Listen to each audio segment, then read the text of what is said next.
6 justices of the United States Supreme Court just handed down a 6-3 ruling that landed on the American legal and political landscape like a controlled demolition of a building everyone pretended was still standing.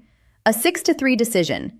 And if your newsfeed is not flooded with this right now, if your preferred cable network is not leading with it, if the analysts you trust are dancing around it instead of saying it plainly, that silence is itself the story.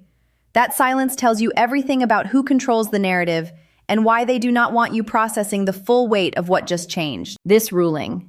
This single Supreme Court decision handed down on June 27, 2026, just fundamentally altered the architecture of federal power in the United States of America. We are talking about a decision that reaches into executive authority, into the separation of powers, into the daily machinery of how this government actually operates versus how civics textbooks say it operates. The establishment is recalibrating. The agencies are quietly panicking. The political operatives are spinning as fast as they can. And the ordinary American deserves to understand every single word of what just happened, without the filter, without the softening, and without the editorial decisions made in corporate boardrooms about which constitutional crises you are allowed to fully comprehend. So let's get into it. And if you are someone who refuses to let the most consequential legal developments in this country get swallowed by the daily noise machine, subscribe right now. Not for an algorithm, not for me, for yourself. Because moments like June 27, 2026 get buried fast, and you need a source that will not let them disappear. Subscribe and let's talk about what the Supreme Court just did. Here is what Washington has spent decades hoping you would never fully understand about the concentration of executive power in the United States federal government. For a generation, across administrations of both parties, through Republican presidencies and Democratic presidencies, through Congresses controlled by the left and Congresses controlled by the right, one thing remained remarkably, almost suspiciously consistent.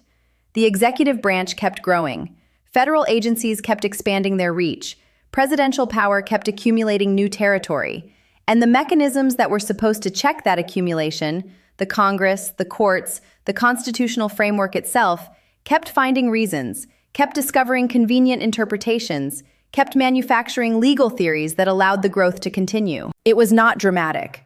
It did not happen in a single moment you could point to and say, there, that is when it changed. It happened incrementally, ruling by ruling, regulation by regulation, executive order by executive order, each one individually defensible, each one contributing to a cumulative shift in where real power actually resided in the American system. And by the time serious constitutional scholars were raising serious alarms, the shift was so deeply embedded in how government functioned that challenging it meant challenging the entire operational reality of the modern administrative state. That is what makes what happened on June 27, 2026 so significant. Because 6 justices of the Supreme Court looked directly at that accumulated shift and said, in language that does not leave much room for creative reinterpretation, that it had gone too far, that the constitutional boundaries exist for reasons, that the separation of powers is not a suggestion, that the American system of government was designed with deliberate friction, deliberate inefficiency, deliberate obstacles to the concentration of authority in any single branch, and that friction, that inefficiency, those obstacles are not bugs in the constitutional design. They are the entire point. Now let's talk about what actually triggered this ruling, because the mainstream coverage is giving you the surface and leaving you to miss the depth. The case that produced this 6-3 decision grew out of a direct confrontation between the executive branch and the constitutional limits on what executive power can actually do without congressional authorization. Federal agencies, operating under broad delegations of authority that accumulated over decades, had been issuing rules, enforcement directives, and regulatory decisions that effectively rewrote the legal landscape in their respective domains without a single vote being cast in Congress. Not bending the rules, not pushing the envelope in ways a reasonable person might argue about, systematically acting as if the authority to govern and the authority to administrate were the same thing. They are not. They have never been the same thing. The Constitution is explicit on this point, even when the people operating the levers of government prefer to treat that explicitness as an inconvenience. The challengers who brought this case, and the states that lined up behind them, were not making radical arguments. They were not asking the court to tear down the administrative state or reverse a century of governance. They were asking the court to enforce something far simpler and far more fundamental. They were asking the court to require that when the federal government makes rules that carry the force of law and affect the lives of hundreds of millions of Americans, someone with actual democratic accountability, someone elected by actual voters, someone who can be removed from office if they get it wrong, has to have genuinely authorized that action. Not loosely, not theoretically, not through a broad congressional delegation written decades ago that nobody at the time understood would be used this way. Genuinely, specifically, constitutionally authorized it. 6 justices agreed. The 2 dissenters did not. And the fault line between those 2 positions is one of the most important fault lines in American constitutional law, because it is ultimately a question about democracy itself. Let's talk about what the majority actually said, because the language in this opinion is going to be cited in courtrooms and taught in law schools for the next generation, and you deserve to hear it plainly. The majority opinion, written with a precision that reads less like legal reasoning and more like a constitutional reckoning, focused on what scholars call the non-delegation doctrine and the major questions doctrine. In plain English, these are the legal principles that say Congress cannot simply hand its lawmaking power to federal agencies and walk away, cannot write a blank check of authority and let unelected administrators decide what the law actually means in practice, cannot outsource the most consequential policy decisions of our time to regulatory bodies that answer to the executive branch and answer to no voter anywhere. The court's language on this point was not ambiguous. The justices in the majority said clearly and on the record that when a federal agency claims the authority to make decisions of vast economic and political significance, it must be able to point to a clear congressional authorization for that specific authority. Not a general grant, not an implied power, not a decades-old statute that might, if you squint at it from a particular angle, be read to cover a situation Congress never contemplated. A clear, specific, democratically legitimate authorization. And if that authorization does not exist, the agency does not have the power. Full stop. Think about what that actually means in practical terms. For years, federal agencies have been operating on the assumption that broad congressional grants of authority gave them essentially unlimited discretion to define the scope of their own power. The EPA deciding what counts as a navigable water under federal jurisdiction. The FDA defining what counts as a drug or a device in ways that reshape entire industries. The SEC issuing guidance that functions as binding law without going through the formal rulemaking process. The CFPB writing rules that govern the financial lives of hundreds of millions of Americans based on statutory language so general that the agency itself could not always clearly explain why it covered what they said it covered. The Supreme Court on June 27, 2026, looked at that entire pattern and said the assumption driving it is constitutionally wrong. On the other side, the dissent written by the court's liberal justices raised concerns that are serious and that deserve honest engagement rather than dismissal. The dissenters argued that this ruling creates enormous uncertainty, that it threatens to destabilize decades of settled administrative law, that it strips federal agencies of the flexibility they need to respond to complex, fast-moving challenges that Congress could never have specifically anticipated when it wrote the authorizing legislation. They raised the genuine and important point that Congress is a slow, gridlocked institution that often cannot act with the speed that modern governance requires, and that gutting agency authority in the name of constitutional purity may leave the government functionally incapable of addressing real problems affecting real people in real time. Those are not frivolous concerns. The dissent is not wrong that this ruling will produce disruption. It will. Significant disruption. Agencies will face immediate legal uncertainty about the scope of rules they have been enforcing for years. Regulated industries will rush to court to challenge frameworks they previously accepted as settled law. The litigation volume will be staggering. But here is why the majority was not persuaded. And here is why, even accounting for the genuine turbulence this creates, the majority reached the right constitutional conclusion. The alternative the dissent is implicitly defending is not a functioning democracy. It is an administrative state that has quietly, incrementally accumulated the power to govern without governing in the constitutional sense. An arrangement where the most consequential decisions affecting American life are made by people nobody elected, who cannot be removed by voters, who operate inside agencies whose internal cultures and institutional incentives are entirely disconnected from democratic accountability. That arrangement may be efficient in certain narrow technical senses. It is not constitutional. And the fact that we have built so much of modern governance on top of it does not make it constitutional.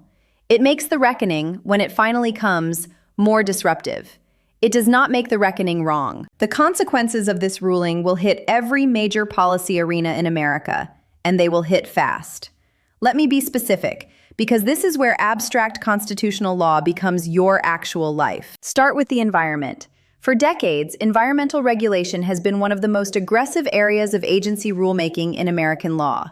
The EPA has issued rules on air quality, water quality, greenhouse gas emissions, land use, and chemical regulation that carry the force of federal law and govern the operations of industries employing tens of millions of Americans. Many of those rules were issued under statutory authority that was written broadly, sometimes vaguely, sometimes in ways that courts have repeatedly struggled to interpret consistently. Under the framework the Supreme Court just established, every one of those rules now faces a direct constitutional question. Did Congress clearly authorize this specific regulatory action? Not generally, not arguably, clearly. If the answer is not clearly yes, the rule is constitutionally vulnerable. That is a massive shift in the regulatory landscape, and anyone who tells you it isn't is not paying attention. Move to financial regulation and understand the scale of what just changed. The consumer financial protection architecture built after the 2008 financial crisis rests heavily on broad grants of agency authority. Rules governing mortgages, credit cards, student loans, payday lending, and financial data privacy were written by agencies operating under statutory frameworks that gave them enormous discretion to define the scope of their own mandates. That discretion just got constitutionally narrowed in ways that will force a fundamental rethinking of how those rules were justified and whether they can survive legal challenge under the new standard. Healthcare is where the stakes may be highest of all. Federal health agencies have spent decades issuing guidance, rules, and enforcement directives that shape how medicine is practiced, how insurance works, how drugs are approved, and how patients are treated across the entire American healthcare system. Much of that authority derives from statutory grants that are broad, flexible, and deliberately designed to give agencies room to respond to medical and scientific developments Congress could not have anticipated. The Supreme Court just said that flexibility has constitutional limits, that there are questions so significant that Congress has to answer them directly, not delegate them to agencies and walk away. In healthcare, where the questions are often both technically complex and enormously consequential, drawing that line is going to be extraordinarily difficult and extraordinarily contentious. The political response to this ruling began the moment it was published, and it is going to define the next phase of American political conflict in ways the current news cycle is not yet fully grasping. The White House released a statement that was careful, measured, and almost studiously non-committal. Language about reviewing the decision, language about continuing to pursue the administration's priorities through all available legal means, language engineered to say nothing substantive while projecting confidence. That is the language of an institution that got hit harder than it expected and is buying time to figure out how to respond. Inside federal agencies, the word being used in private conversations is the same word DOJ officials used when the nationwide injunction ruling came down weeks ago: earthquake.